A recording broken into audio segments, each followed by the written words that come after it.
Good morning, Maya. Maya, ngasi di sakal hawai sau bude oi na video ja go charage. Sau re ko. Do hanu me am je sakal babni na ine moro asang je oi thada rage han bus. Pegi mathanda kai thada sige. Mayam se asigi nga kanu se nga matuma mane kana tawra thada re. Do mayam next ta akogi kanu se nga ajai ba khajing ajai se simu tha age ko. Do mayam hojing na utunga bau thoga ne sam thong thamba ko simu tha age.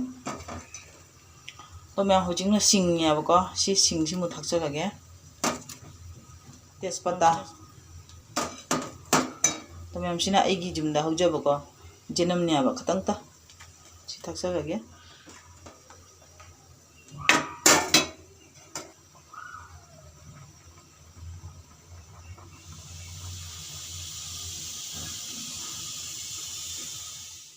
Hot case si do ge. Na ngai chak cha ni mai do ri do inga cha ya ba ko ma si dia sa ba ni cha.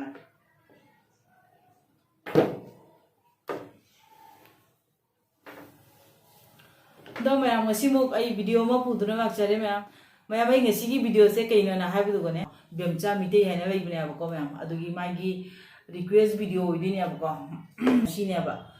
khoi gi sagol hawai chamthong je mana chabi ho hai ba ko mayam adugi de makta ai na ngasi jam thing su thing na pung ahum makhai ta ya ba ko jam thing su thing na ai na sagol hawai chamthong am tawre mayam adugi gi sina mana singju ga chamthong si ga chabi ro hai bne ba ko mayam adna sam kano singju ma taw jare chamthong am taw jare mayam ada machi de chikna ba nga ma pujare ada chak to ko ware ga chana ba mayam khi khatang wai jare ba ko se asima wai jare mayam icham cham na ngasi di charage ma then amau to udra ba ko mayam aduni mayam masi gi video se aduga mayam khoi gi bemsa mitei do mai gi se na wai bne ba ko ado ai gi side ki screen da thon jarum ge ma gi video bu su mayam support to biyo ba ko ado magi request ni na mayam sigi keno se sajaba horage sagol hawai se do mayam ngasigi chamthong sidi bemcha mite gi damakta ai gusarage ko mayam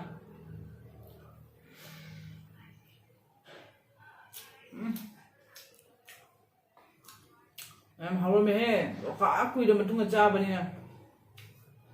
pajana hawo me na sagol hawai chamthong cha da bu chahi me ye lo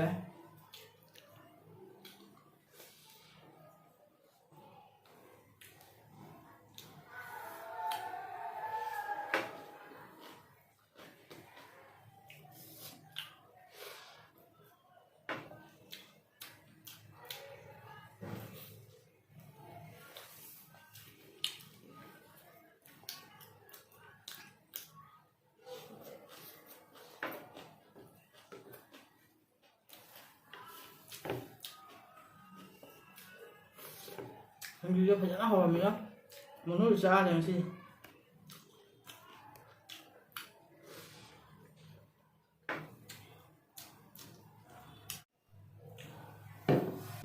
ai si da cha do ya mathen me am jaw da bi da ne icham chum na ma ni cha ba sina hawo be me mathen da ma ko ka sai sa mayam bemcha mi dei thanks to jage man jam ahau hi jang ma khal ga habi da koi de mak da ko ngasi ahau hi jang cha ba mangi mayam bemcha thank you so much ko ahau ba sa ko wai chamthong habi da koi de mak da chamthong ji sa ge khalam pon te ba ko ado nang habi da koi de mak da thank you ahau hi jang cha mangi ngasi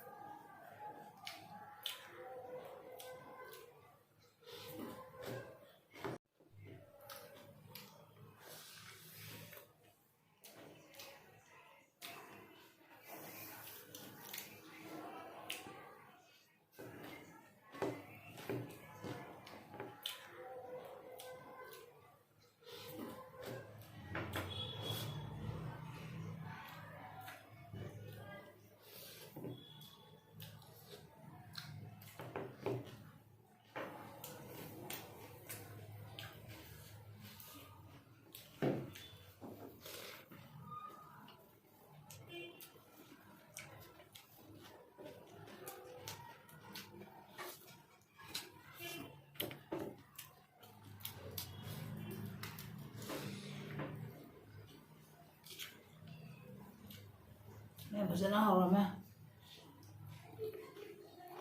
ꯊꯦꯡꯁꯨ ꯊꯦꯡꯉꯦ ꯍꯥꯎꯁꯨ ꯍꯥꯎꯔꯦ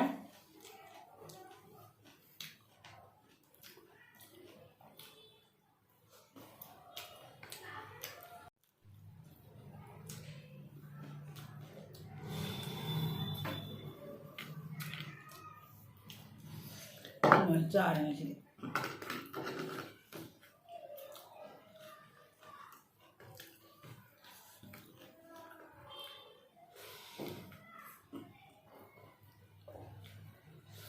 ꯍꯥꯎꯃꯟꯒ ꯋꯥ ꯉꯥꯡꯗ꯭ꯔꯦ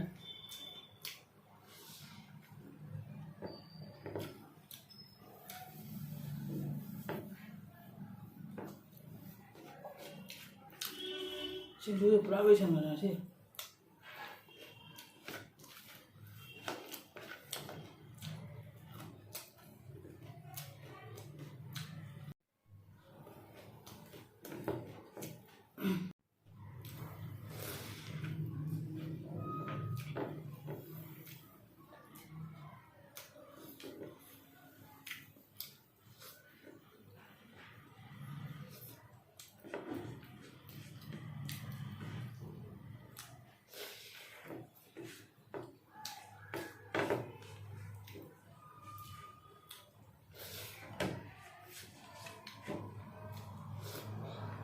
mèo mà xin được cùng tiếng thì ra đấy làm đấy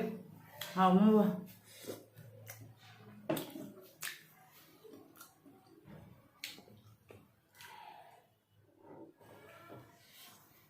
ăn cơm mèo anh ngày xí cái nó cái trầm thùng cái phải rất là hào đấy bà nó cùng tiếng thì người ra đây mèo mà xí gì cùng tiếng tiếng nhá ăn rồi là sợ thùng một chứ đang chạy kìa à cái siêu anh này mà có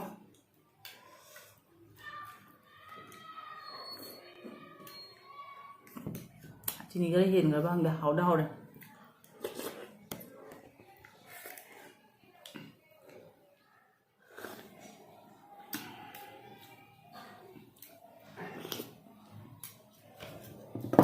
อันตัวแม่จ้าจ้านะไอ้กี่วิดีโอเซฟไว้ฉันนั่งมาต่อเลยอันตัวอันนั้นอุปชินีน่าสิ่งไอ้กี่วิดีโอเซฟน้องนั่งทิ้งนะพี่บอกเลยก็ที่แม่ไลค์ตัววิวอันตัวแชร์ตัววิวก็ตัวจะคอมเมนต์ตรงพี่วิวเลยบอกว่าแม่